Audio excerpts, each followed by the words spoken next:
Hello everyone and welcome to A Month in JDM for January 2019, a series where we take a retrospective look at JDM car related news from the previous month.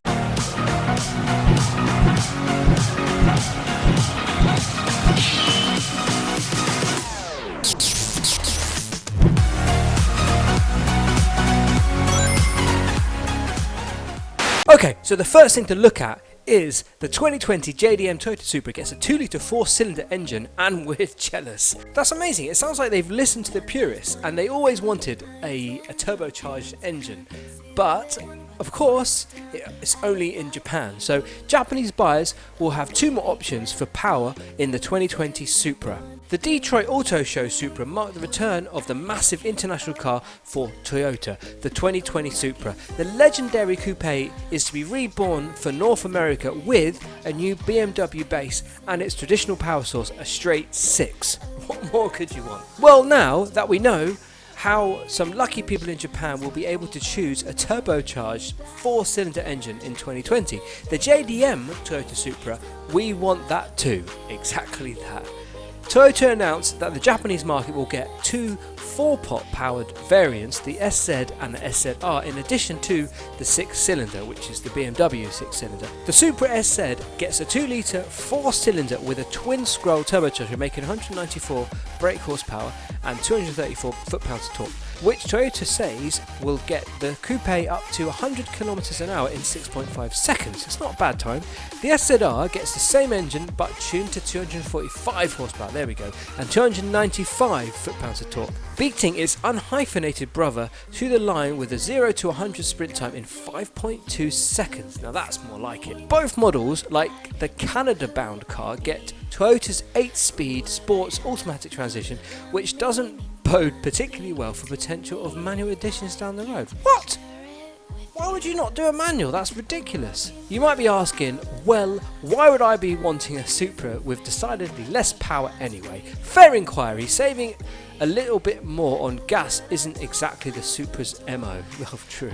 After all, but consider the potential difference in weight between a 4-cylinder, I suppose, and the 6. 70 to 110 kilos according to Toyota. And we could be talking about a far different driving experience. Maybe. You'll have to go to Japan to find out. Now that's interesting because we always wanted to see another turbocharged Supra. So when we saw the 6-cylinder BMW engine, although it's a good engine, we wanted to see a turbocharged Supra. So it looks like Japan is going to get, fine, not a 6-cylinder, but a 4-cylinder turbocharged Supra with 245 brake horsepower. Now that's going to be pretty good. 0 to 65 seconds, 5.2 seconds. That will be a future import. Everyone will be wanting to import that in the future. Okay, so we moved across to Subaru. The 1998 Subaru Impreza 22B STI brings JDM to Detroit Motor Show. The Detroit Motor Show perhaps. The S209 is Subaru's next best STI model, but the 22B is its most iconic. The new 341 horsepower 2019 Subaru WRX STI S209 debuted at the Detroit Auto Show, flanked by a couple of cars from the STI's past. To one side of the new special edition Subi sat the first STI to be sold in the US, a 2004 Impreza WRX STI, and on the other side was a 1998 Impreza 22B STI, which arguably is the most noteworthy production STI model built to date. Subaru produced the 22B in 1998 to commemorate the 40th anniversary of Subaru and to celebrate the company's third consecutive World Rally Championship Constructors title. The model name 22 came from the 2.2 litre displacement of the heavily massaged engine under the hood, and B from the company's internal designation for turbo. Compared to the 2-litre engines found in other Imprezas from the period, the 22B's engine not only got a bump in displacement but got a closed deck, upgraded heads, forged pistons, increased boost, output punched it at 280 horsepower and 267 pounds or foot-pounds of torque, and worked with a 5-speed manual gearbox with an improved dual-plate clutch and drive shaft. The suspension sports Bilstein shock absorbers, Ibex springs and aluminium control arms. Visually, the 22B's colour scheme mimics the iconic 555 livery found on WRC rally cars with a WR blue paint job, gold BBS wheels and a red STI logo. Like many Japanese vehicles of the era, the 22B was forbidden fruit to car enthusiasts in the US and sold exclusively in Japan. They always keep the best for themselves. 2 of the 400 produced somehow did find their way to the US, but the example on display in the Detroit Auto Show is owned by Subaru of America. Nice. With the arrival of the SCI S209, Subaru's first SCI S-Line car to be officially sold in the US, any other potentially really special models like the 22B in the future hopefully will be available in showrooms here too. That's not to say the States has been totally deprived of a limited run of STIs. Below are the most recent ones that we've been able to enjoy here. The 2018 Subaru WRX STI Type RA. I'm going to read all of this, but the 2019 Subaru WRX STI Series Grey. Okay. Oh, what is that? Fair enough. Here's a story from Jalopnik from the 2nd of January. This JDM car auction is unbelievably amazing. Oh my goodness, what's this about then? Every year, Japan's aftermarket tuners and part makers converge at the Tokyo Auto Saloon trade show. Saloon or salon? Salon? I don't know. But this year, my eyes won't be on what's new at the main booths. Yeah, pretty much like me. I'll be watching the utterly magnificent car auction being held there. The roster of cars is unreal and too long for me to list in its entirety. My personal highlights: a Koenig Ferrari Testarossa. My God, look at that! Oh man, that is amazing. Give me some of that. Give me, look at that. That looks amazing. Brilliant. Okay, a Caparo T1, 2007 Caparo T1. Oh my goodness. A Nissan Silvia Group B rally car. Yes, of course. Look at this. 1983 Nissan Silvia 240 RS. I love the shape of the old Japanese cars. One of only 200 produced, 50 were right-hand drive and 150 were left-hand drive. It's perfection, an idealised version of what kind of cars Japan's auto industry produces and what Japanese collectors amass. And of course there's this old fair lady. Wow. There is just endless cool beep in here. Look at this fair lady Z 432. The super high spec version of the 240Z and the S20 engine used in the original GTR and derived from Prince's prototypes race car. Oh yeah, because they were the manufacturer, Prince. There's a complete one at this auction, but also there's one that's down to the bones that you could put together yourself. What joy could await you? Oh yeah. Look at the full auction listing here on its auction itself. Okay, and spread the res of your day. Oh. And they mean spend the rest of your day drooling over S600s and Carrera GTs. Alright, can we open this? Can we open this? Results. What does that mean? Ah, okay, there's no photos. Oh no. Skylines, GTR, 200 GTR. Is there the iron mask here? I love the Nissan Skyline iron mask. Oh, Ferrari F40! What are you talking about? How much is it? How much is it? Ferrari F40. Yes, because I'm thinking of buying one. Okay, so we're sticking with the Japanese Auto Salon auction because there's an article here on the Silvia 240 RS. The 1983 Nissan 240 RS is one obscure and gnarly homologation special. You know about the most famous Group B cars, and how about this funky Nissan? Well, it is definitely funky, there's no doubt about that. I love it. That's amazing. You can see it looks like it's from the era of the Skyline iron mask. It's got that kind of shape to it. It's time to move on from Group B's usual suspects. Cars like the Peugeot 205 Turbo 16, MG Metro 6R4 and the Audi Sport Quattro have graced covers of magazines, websites. We get it. Factory rally spec cars are neat. But do we really need to hear about how incredible the Ford RS200 is for the millionth time? Okay, yeah, it's great, I know it's good, but instead, check out this relatively obscure Nissan Silvia 240 RS available Tokyo Auto Saloon sale. It's a welcome change of pace as, for the most part, the Group B's roster of power players were rather Eurocentric, with Lancias, Audis, Peugeots, Citroens usually taking home the gold. Japanese cleaned house in later WRC series like Group A, primarily in the late 80s and 90s, but JDM efforts in the Group B often go unnoticed. The Nissan 240 RS wasn't the most successful entrant, but certainly looked the part with aesthetics and aggressively flaunted function over form. Large bolt-on flares fit perfectly with the angular design and provide a unique trapezial profile to the wheel's walls.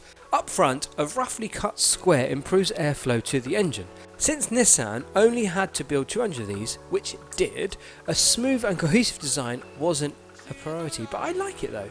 In direct contrast to the turbocharged, supercharged and sometimes twin-charged all-wheel drive meteorites that blitz across Group B rally stages, the 240 RS pulls power from Nissan's FJ24, a carbureted 2.3 four-cylinder developed specifically for rally competition.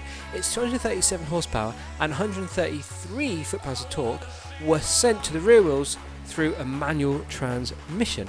This example is particularly clean with only 363 miles. What? Are you serious? And it is a perfect chance to park an obscure piece of rallying history into your garage without appearing like a bandwagoner. Fair enough. If you happen to be in the Tokyo area this weekend, make sure to check out the auction before it's gone. If I ever won the lottery, my friends, that's the sort of thing I'd be buying. I'm not even joking. Okay, a funky little story here. Mazda just unofficially broke the 26-year-old lap record at Daytona.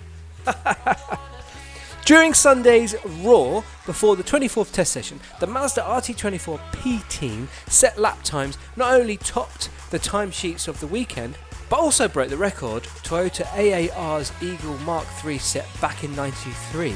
That is an astonishing feat, as the GTP era was known for crazy levels of aerodynamic downforce and even crazier levels of power. With modern aero and tyre technology, the number 77 Mazda and driver Oliver Jarvis was able to find enough time in the lap to crush that record by nearly half a second. Of course, because this is a test session and not run to homologation. Annoying word, I hate that word. It remains an unofficial record for now. The official record is a 1 minute 33.875 second, and Jarvis's time is a few tenths quicker at 1 minute 33.398 seconds. Okay, so the time was ran during a test session and not during homologation. I hate that word. So it remains an unofficial record for now. Okay, so still with Mazda, JDM import Mazda RX-7 Spirit R is a Japanese unicorn. The Mazda RX-7 Spirit R marked the end of an era, making up the last 1500 RX-7 examples still in stock form. This is as good as JDM imports get. Over the decades, Mazda has produced some fantastic sports cars that enthusiasts have gone crazy for. These, involving lightweight and often quirky cars, are now weaved into car culture. Arguably the most fabled model is the rotary engine RX-7. Living in Canada, Aaron points out that he didn't get much exposure to Japanese car culture, but his passion for Mazda and its cars grew to the point where he went in search of his own RX-8. In doing so, he ended up test driving the car's predecessor and, after the brief drive, was spellbound by the older car. Not surprised. Having saved up a couple of years, he found his perfect RX-7, a JDM import Spirit R. Aaron was after a stock Spirit R in black. No easy thing to find. The Spirit R cars served as a final 276 brake horsepower farewell to the RX-7 and made up the final 1500 cars ever produced. The limited run cars were divided into Type A, B and C, with A cars being the most performance focused. Type A models are the most collectible and rarely stay on the market for a very long time. It's also difficult to import Japanese cars to the US due to distance and language barriers involved, and that's before jumping through the required hoops to get the car registered. The Mazda RX-7 might be a high maintenance machine to drive daily, but its agility and high revving nature on challenging roads makes it a unique drive. Aaron reckons the car is so perfect that he has no need to modify it. Despite his example's collector car value, he proudly drives it regularly, and Aaron is our kind of guy. my kind of guy too. Okay, so this is an interesting one. This is a bit more modern now, but this is to do with Nissan, and Nissan are working on some technology to look around corners. Yes, apparently so. Imagine being able to see around corners whilst driving. Yes, that includes those tricky blind corners. It will surely help drivers anticipate what's ahead of them rather than having to guess whether there will be any traffic, and will require them to slow down or keep going at the same pace that they're driving. Well, Nissan is already working on this and making this into reality with their new invisible to visible technology concept, also called I2V. The upcoming tech concept is set to debut in the 2019 Consumer Electronics Show, allowing drivers to see what will likely be waiting at the oncoming corner. So let's see what these people are talking about then. Experience the future of Nissan Intelligent Mobility. Nissan's invisible to visible technology merges the real with the virtual to help you see the invisible. I'm a bit skeptical. I mean, how can this... And connect to infinite worlds. See clearly in any kind of weather. Feel confident no matter the conditions. Predict delays before they happen. It's just probably using like satellite navigation or something like that. For a stress-free drive, see around every bend. I'm sure it's possible, but I mean, how it'd work in practice? I mean, I suppose for confidence when you drive. Discover the next available parking space. Well, yeah, where I live, that'd be great. So Nissan's I2V system works by gathering information from sensors outside and inside the vehicle together with real-time traffic data in the cloud. This will then allow the system to give drivers a 360-degree display of the roads surrounding the vehicle, including those behind buildings and blind corners. The digital display includes data on other vehicles, road surfaces, intersection status, and even nearby pedestrians. All of the data is then displayed in an interactive human-like way, such as through avatars which will appear inside the car. Okay, so this is an interesting one. Fast and Furious live cars head to auction. Not your usual January sale. Cars used in the Fast and Furious live arena show are being auctioned off after the show hit financial difficulties last year. The show, which was arguably the most groundbreaking car arena show ever attempted, toured Europe throughout 2018 and was expected to go global this year. It entered administration in the summer after completing most of its European tour dates. Now, all of the equipment used in the show, including an impressive lineup of cars, is being offered in an extensive online auction. Among the lots on offer is a handful of film-used cars, a Chevrolet LS-engined ramp car, oh yeah, that one, from Fast and Furious 6, and an original Nissan 350Z from the Fast and Furious Tokyo Drift got a second life in the show. Both are available with starting bids of 10 grand and 20 grand respectively. A Jaguar V6 engine replica Lamborghini used in the 8th film is also on offer, again with an opening bid of 20 grand. As well as original movie cars, the show also used cars built specifically for the production by Fast and Furious movie car guru Dennis McCarthy. McCarthy, who has been involved in the franchise since its third installment. Okay, Datsun. Here's your chance to own a clean LS-swapped Datsun 240Z. A V8 powered Z car will be auctioned at Barrett-Jackson, Scottsdale. But if you want your 240Z to be anywhere near as quick as it looks, you need to do something about the engine, because 151 horsepower isn't that much these days. One possible solution, an LS swap. This particular LS swap 240Z is being sold at this year's Barrett-Jackson auction in Scottsdale, Arizona.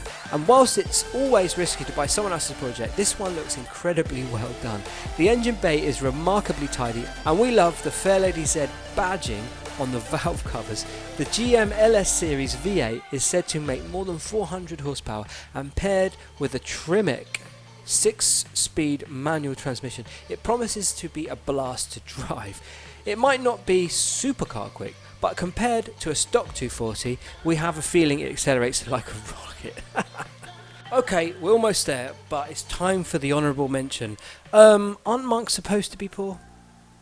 Well, that's a bit of a harsh thing to say. Buddhist clergyman wraps an expensive modified sports car around a tree after borrowing it from a friend for a joyride. Tapanat Kayasut, I don't know if I'm pronouncing your name right, and I'm sorry if I'm not. 31 took a friend's modified Nissan Silver S15 for a spin. Barely left the temple in Thailand when he lost control and wrapped it around a tree. Tapanat broken arm passenger Bunyarit Punje Carry-on, I'm sorry about the pronunciation, left unconscious. The driver was not arrested or charged with offences, police said.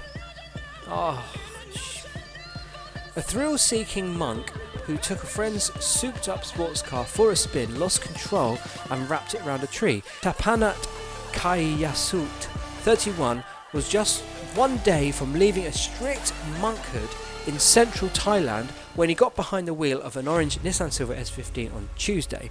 But no sooner had he left the temple than he clipped a tree, spun out of control, trapped himself and one passenger in the wreckage. He looks like he's a bit dazed, like a little bit confused. Oh God. Oh no. Whoever wrote this, who Buddha thought it? That's not my joke, that's from this article. Tapanat Kayasut, 31, took a friend's modified Nissan Silvia S15 for a spin before things went horribly wrong. What happened? The driver was just one day from leaving a strict monkhood when he got behind the wheel of an orange Nissan Silvia S15. Tapanat, who was found still wearing orange robes, suffered a broken arm and cuts to his leg, whilst passenger Bunarit Punjen Carry-on, 19, was unconscious. Both were taken to hospital in stable condition. Police Captain Convit Medi from the Samshuk district station and said the monk had taken the modified car for a joyride. Police arrived at the scene with the ambulance staff from the Samshuk hospital, and we found the car crashed and with Tapanat inside. The monk's friend drove the car to visit him and he borrowed it to treat himself to a celebratory spin. But it seems it was a little more car than he could handle. It was too fast for the monk to handle. The car is like the same one from the Fast and Furious movies. The driver was not arrested or charged with any offences, police said. Ouch, look at that. Wow, yeah, that's pretty sad. I mean, I hope the guys were okay, but the car clearly wasn't, but that's what it is. Well, so this is episode 2 of A Month in JDM. Depending on how this is received, perhaps I'll keep doing it every month and just see what happens. But yeah, I don't know. Stay tuned because there's a few things coming this weekend.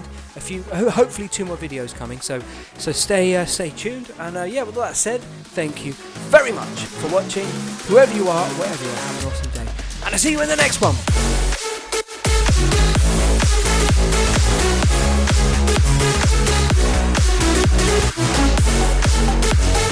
Gnarly homologation, that's a weird word. Trapezoidal.